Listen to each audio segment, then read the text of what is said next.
All right, what's happening, everybody? Got a little late time live. Maybe that's what we'll call it, late time lives. All right, so I want to talk a little bit about the idea of SWOT, SWOT. What does it stand for?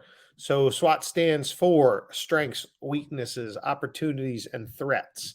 So the idea of SWOTs is that you want to start to think about the different parts of your business. Where are you strong as a business? Where are you weak as a business? What opportunities are out there for you? And then what threats are out there for you? So again, so kind of the idea of SWOT really is three main things that we're going to get out of it. So kind of clarity and focus on what you can be doing at your school. That clarity and focus will really kind of start to develop strategies, help you with decision making, and really just start to maximize the school's potential for growth, right? So once you kind of understand clarity and once you understand the focus of the school, then you can start really starting to dictate the direction of the school. How's the school going to go? What direction? What's the offer? All of these different things, right? So strategic planning and kind of that decision making process. It's going to really allow you to build kind of structured frameworks, again, for kind of that strategic planning and decision making, right? So the idea is if we can determine what are our strengths, what are our weaknesses, what opportunities are out there for us, and what are the threats, then we can start really kind of dictating the direction of the ship that will get us to our goal the fastest, and with the least amount of roadblocks, right? So it really starts to build a competitive advantage for your school, right? So if you are different, if you know the strengths of your competitors, you know the strengths of yourselves, you can really start to dictate again how the ship goes. And as that ship is being dictated the direction, you're kind of always aware, right? Like think about a ship on the ocean, right? You have the guy kind of watching, making sure there's no other ships. And so that's the idea. Like if you have a strong ship, you can take it in the ocean, you can take it into the storm or whatever. If you have a weak ship, you might have to go around the storm, right? So if the opportunities are there, maybe you take the risk and you go through. But what are those threats? So the idea again is really kind of gaining clarity, gaining focus on the mission. What does that strategic plan look like, and how do you make decisions based off of your SWOT analysis?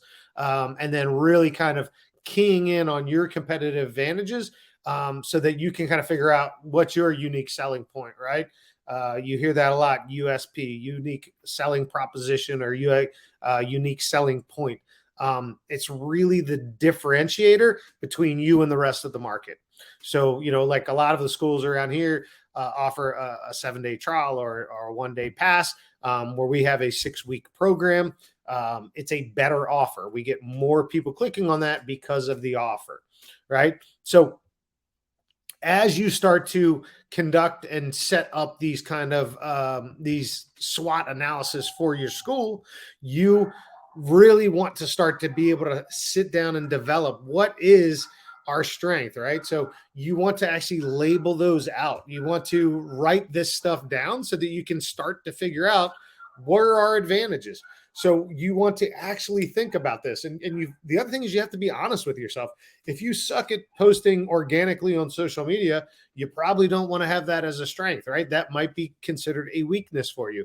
So what would you do? You would either hire someone to do that for you. You would not do it at all, or maybe you find an agency or something like that. But if you're looking for that strength, find the strength. Be honest with yourself. What are you good at? What are you bad at? Like, I know that I'm really bad at details. I know that I'm really bad at following through with details on the organization or on the operations of something.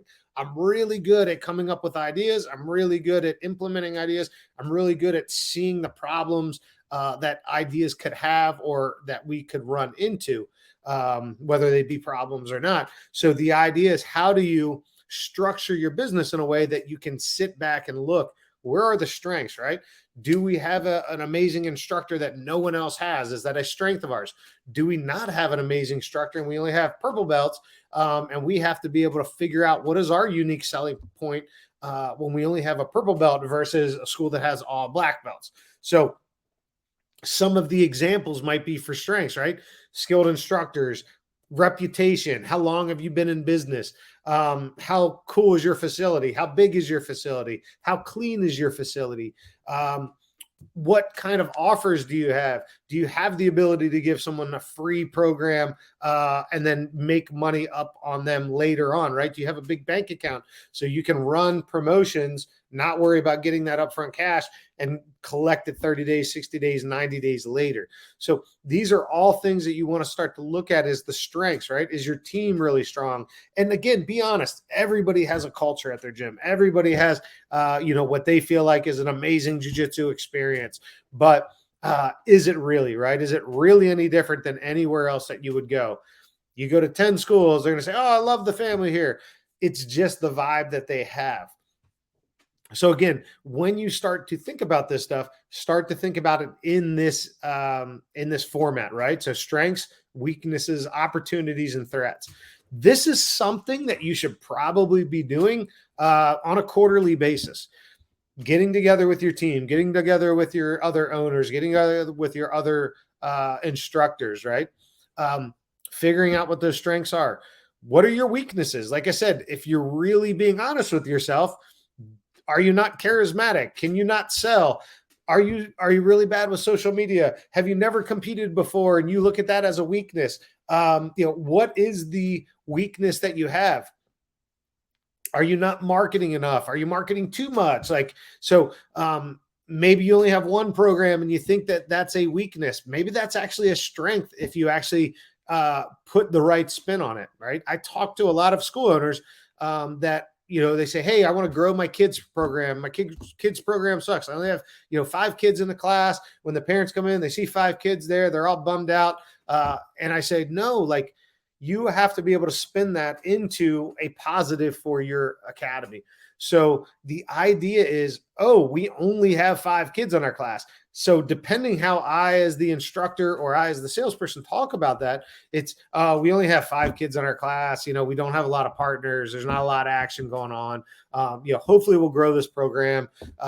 And now you see that makes it a weakness of our program, right? But if you spin that, and you say, we only have 5 kids in our program, it's actually really great because we get a lot of one-on-one attention with the instructors. A lot of people have to pay for private lessons or semi-private groups. We actually only have 5 people in our class by design because we want to make sure that they get a really great experience in that class. And you can see just by spinning the way that I feel about the class, I actually get a lot more energy from that conversation. I make that into a strength rather than a weakness. So again, as you start to go through these weaknesses, how many of these weaknesses are true weaknesses, which you want to be honest about, but how many of those weaknesses can you actually spin into a strength? Not a lot of people. Opposite, right? Our classes are packed. So, you have 50 people on a small mat, everybody's taking turns. You can play that as, oh man, I'm really sorry. We're really busy. We have a lot of people, but you got to sit out and it kind of sucks or whatever. Or you can be like, oh man, it's really great because what we do is we got 50 people in here. So we actually have people train really hard. Then they sit out and then they get all these new training partners every round. So it works out really good. People get a really great experience. They really love having all these different training partners. It's really like, life on the street. So again, how do you twist that, what maybe you feel is a weakness, into a strength? Now we kind of go to the third one, and that's that opportunities promotion or opportunities discussion that you want to have with your team. So opportunities is, what opportunity are we not tapping into? What is out there that we can do? Maybe you're in an area that's a lot of military, but you're not doing any kind of military promotions. Maybe you're in an area that has 15 elementary schools around you, but you only have an adult program. So the opportunity is, hey, let's build a kids program. Let's advertise a summer camp. So looking at all of these different things, we're really just a sport-oriented school. Let's build a self-defense program inside of this sport area. We're only a self-defense program. Okay, let's look at a self-defense or a sport program. What other time slots are we not utilizing that we could use? Oh, hey, we have a 1 p.m. class available. Let's set up a homeschool program. So what are the opportunities in your area with your skill set that you can actually start to capitalize on with your academy? Collaboration with other businesses. Are there opportunities in your area that you can partner up with somebody and have some kind of affiliate program, a partnership, a referral program, and get people from them and you give people to them? So again, how are we collaborating or working or partnering with other people in our area? Again, summer camps, winter camps, promotions. Hey, we have a bunch of people going to Master Worlds. Let's set up a Master Worlds training camp. It's a 6-week training camp before Worlds, and we're going to charge money for that. So again, these are all opportunities that you might not be taking advantage of. Maybe the building is available. We talked to the owner. The owner is ready to sell the building. That is an opportunity for your business. And then, like I said, that last one is really the threats, right? And this is one that you want to sit back. You want to look at your competition. You want to look at the macro environment. You want to look at what's happening with interest rates. What's happening with school debt. What's happening with all of the different kind of programs that are out there.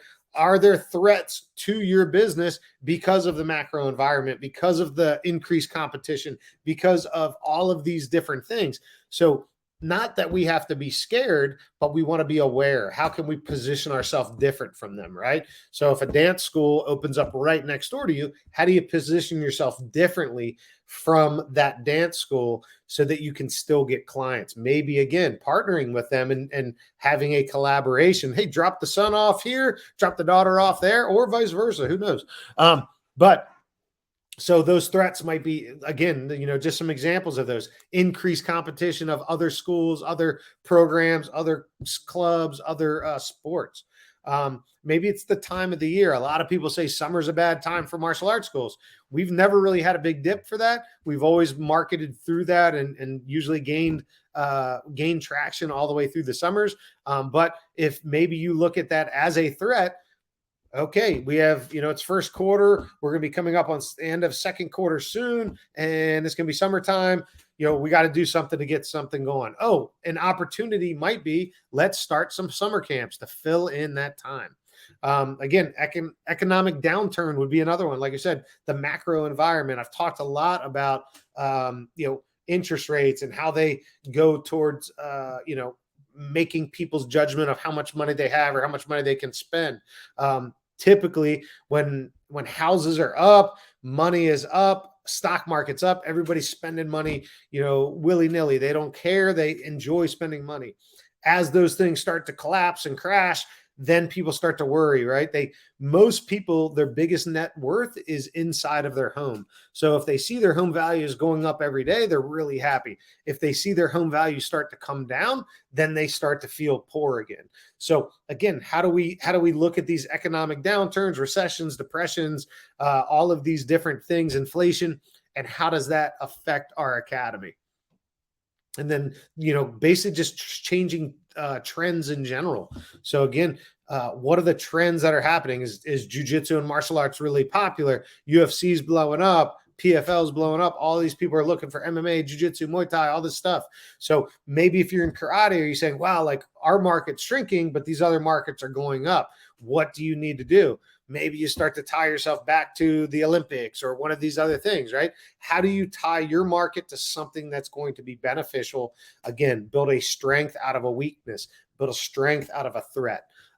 So that's kind of what I wanted to talk about a little bit, just kind of the idea of it. When we first did this, we went down and we really identified a lot of kind of good things about our business and bad things about our business. When you start to look at the idea of how is your business running, What are the next steps to kind of get to that next level? These are the processes that you want to be doing. Every quarter, you should be kind of looking at the roadmap of your business. Hey, what are our 3-year goals? What are our 5-year goals? What are our 10-year goals? Are we on track to hit those? What do we need to do to get there? Building in a SWOT analysis is another thing that you should have as part of that kind of quarterly cadence that you're having. Hopefully you have a team or you have a wife or a business partner or something like that. If not, find a mentor. Maybe you can have a mentor go through this exercise with you if you don't have anyone that you feel you could do this with. So again, these are the things that start to separate the martial artist from the business people, right? So everybody in this group is a martial artist. Everyone in this group is a business owner, or should be, or on their way to becoming one. And at some point in your business, you have to say, okay, I have my martial arts hat on. I'm out there training. I'm out there teaching. I'm loving jiu-jitsu. I'm loving this thing. But now I got to go and put my business hat on. And I got to take my business to the next level. So instead of going out getting that training in, maybe I sit in the office and I go through a SWOT analysis of my business. So again, these are the things, again, that you want to start implementing in your business to allow you to get to having a bigger business, having the academy of your dreams. Like that's my goal, is to help everybody have literally the academy of their dreams. Everybody has a different dream. Everyone has a different kind of goal in mind. Some people want these, big $1 million facilities, $1 million academies, making 85, 90,000 a month. If that's your goal, great. What do you need to do to get there? If you're already there, is that the plateau? Are you done? Are you looking to sell the business? Are you looking to get into another business, open up multiple academies? Like, there's always a next step, right? And so maybe you're not $1 million academy. Maybe you don't want multiple academies. Maybe you just want to make 30, 40,000 a month and have a great lifestyle academy where you can train as much as you want, travel as much as you want, do the things that make you happy. If that's what you're looking for, awesome. Set your business up that way and make sure that you have profit in your business.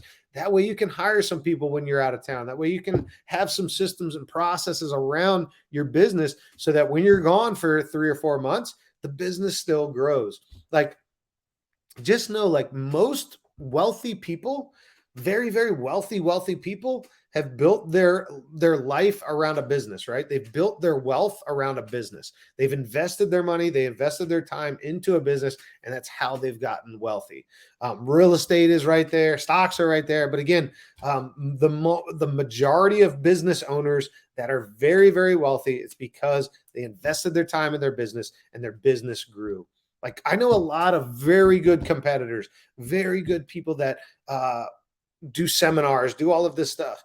The problem is you can only do that for so long. So at some point, you need to make the transition to put the energy into the business. The business will keep kicking off cash to you as you get older, as you get, not as popular. If you're a famous, jiu-jitsu or famous MMA person, these things are the structures that you need to put in place to build yourself a really great cash machine. And again, it doesn't have to be $1 million academy. It can be a $20,000 a month academy, pushing out $5,000, $10,000 a month if you have it set up correctly. So SWOT analysis, kind of, the idea again, look at the strengths, look at the weaknesses of the business. What are the opportunities that you can be taking advantage of? And then what are the threats, local, global, all of those kinds of things. So again, once you start to analyze your business this way, it really allows you to gain kind of clarity and guidance on the kind of strategic planning of your business. So it allows you to really make informed decisions about your business and really start to pull yourself out of that commodity and really give you a competitive edge against your other competitors in your area. So make sure you take the time, do a SWOT analysis of your school. If nothing else, just literally Google SWOT analysis. It's going to tell you, give you some examples. But the idea is, what are the strengths? What are the weaknesses of your business? What are the opportunities? And what are the threats? Put those on paper. Look at those. Figure out what the strengths are that you can really kind of double down on, what the weaknesses are that hopefully you can turn into strengths. What are the threats and what are the opportunities that you have in front of you? And when you do that, again, you're taking your business one more level up. And that's the idea. Like, business is just a game. We want to keep leveling up that business, moving that business one more tier, one more tier, one more tier. And as owners, what that's allowing us to do is, again, build the same skills that allow us to get to the next level. I've said it a bunch of times. If I just woke up and I had a 600-700 person academy, like, the academy would have gone out of business a long time ago. I didn't have the skills that I needed to have a 600-700 person academy. I had to have a 30-person academy first, and then I had to build the skills to get to 100. Then I had to build more skills and level up again to get to 150 and to 200, and then from 200 to 300. And all of these skills, they just keep kind of stacking on top of each other, just like a video game, right? You get a skill, you go to the next level. You get a new weapon, you go to the next level. And these skills and weapons and all of these tactics that you get allow you to get to the level that you are at. And then you need more skills and more tactics and more opportunity to get to the next level. And so the idea is, use these tools, use these frames and frameworks to allow yourself to really grow and scale your business. Again, the difference between growth and scaling: growth is the money grows, revenue grows, and costs grow with it. But as you scale, you want revenue to grow and you want your costs to come down less than what your revenue growth is. So hope that helps. Hope you go out and crush your SWOT analysis. If you need some help, put SWOT in the comments, and I'll do another video with maybe with a little bit more in-depth training if you need it. If not, enjoy the training and go get some work done. Bye.